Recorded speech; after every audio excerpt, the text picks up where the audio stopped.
Bugün sizinlə Rusiya-Azərbaycan və Putin-İlham Əliyev münasibətləri haqqında danışacağım.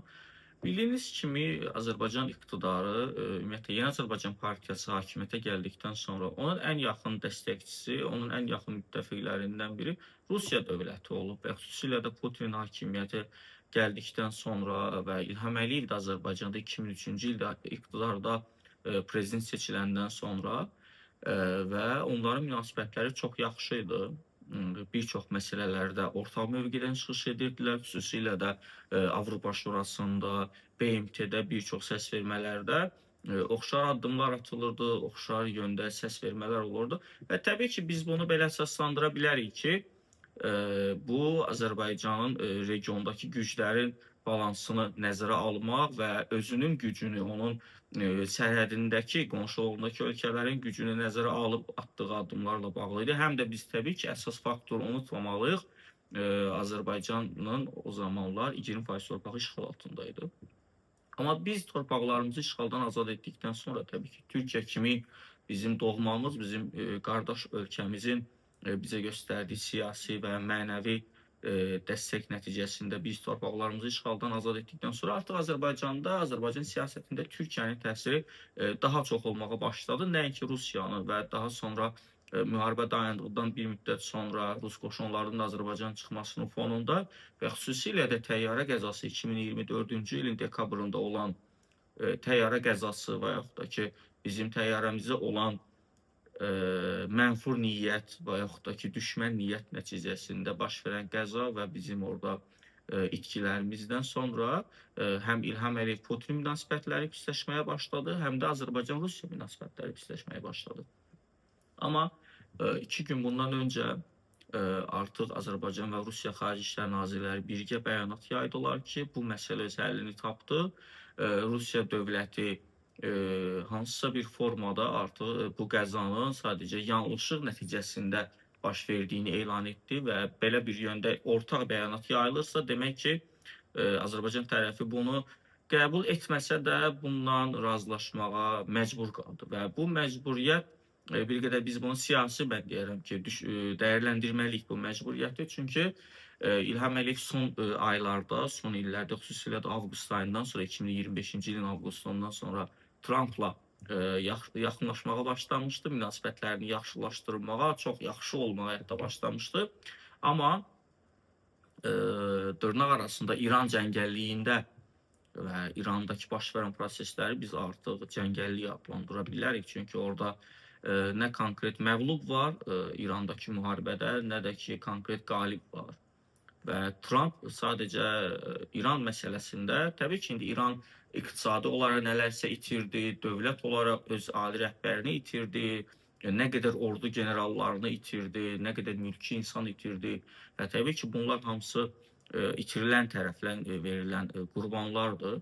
Amma İran bir növ dayanıqlıq nümayiş etdirərək, dözümlük nümayiş etdirərək, əksinə hal-hazırdakı duruma görə Trumpın siyasi nüfuzu qat-qat aşağı düşüb və noyabrda ABŞ-da seçkilər keçiriləcək. Çox böyük ehtimalla əgər fövqəladə bir hadisə, bir hal baş verməsə, Trumpın partiyası, Respublikaçılar partiyası məğlub olacaq bu seçkidə. Və Trumpın özünün artıq öz partiyası daxilində belə nüfuzu əvvəlki qədər deyil. Məsələn, yanvar ayındakı qədər deyil. Və bütün bunların fonunda artıq yeni regional faktlar üz-üzə qalırıq biz. Yeni regional hadisələrlə üz-üzə qalırıq və gələcəkdə baş verə biləcək hadisələrlə üz-üzə qalırıq. Və buna görə də Azərbaycan iqtidarı məcbur qalıb, həm də məcbur qalıb təbii ki, Rusiya ilə hansısa bir formada siyasi razılıq əldə etdi bu məsələdə. Onsuz da bayaq qeyd etdiyim kimi Azərbaycan iqtidarının ən böyük dəstəkçilərindən biri hər zaman Rusiya dövləti olub, xüsusilə də Putin olub.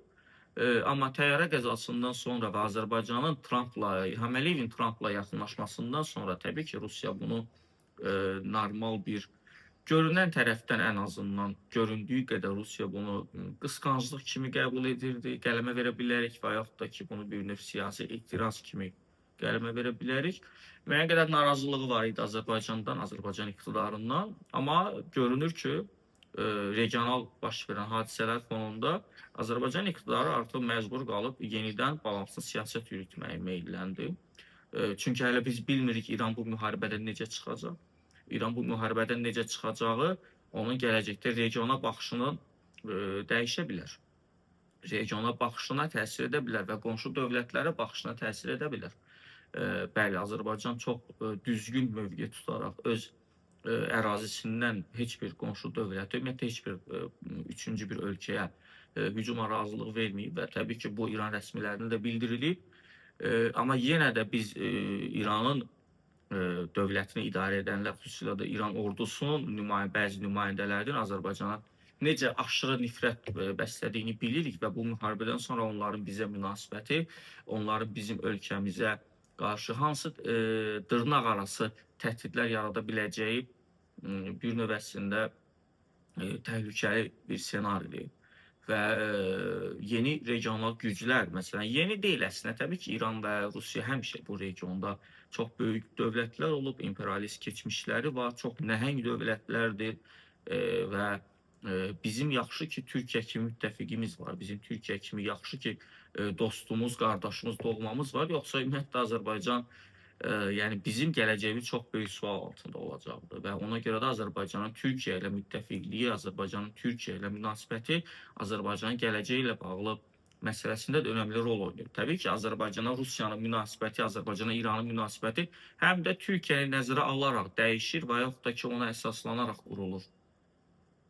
Azərbaycan-Rusiya münasibətlərində bundan sonra yaxınlaşma təbii ki, biz müşahidə edəcəyik. İndi burada daha bir maraqlı məqam ortaya çıxır. Yaxşı, Ramiz Mehdiyev məsələsi necə olacaq? Və aylar öncə Ramiz Mehdiyevin Rusiya kəşfiyyatı ilə bağlı olmasını iqtidara ən yaxın olan media qruplarında, saytlarda olsun, YouTube kanallarında olsun, fərqi yoxdur.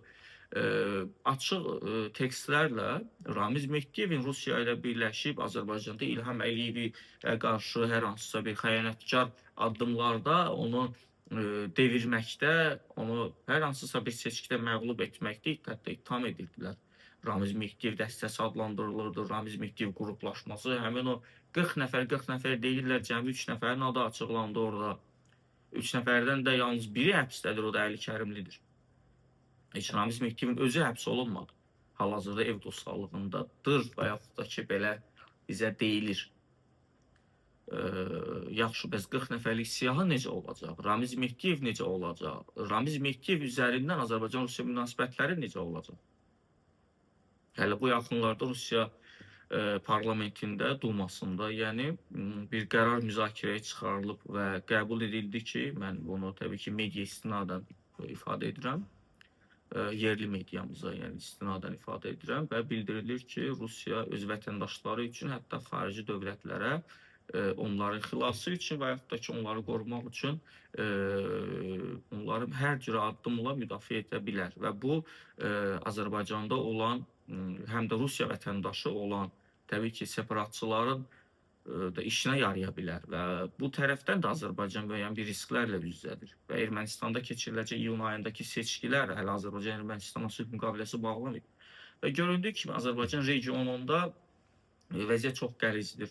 Azərbaycanın ətrafında, şimalında Rus-Ukrayna müharibəsində hələ ki, Rusiyada nə qalib, nə məğlubdur, cənubunda İran nə qalib, nə məğlubdur və bizim uzun illər müharibə şəraitində olduğumuz və müharibə apardığımız Ermənistanla hələ sülh müqaviləmiz yoxdur və Ermənistanda seçkilərdə Rusiya yönümlü qüvvələr əgər qalib gələcəksə, onda daha təhlükəli, daha pis senari ilə üz-üzə qala bilərik.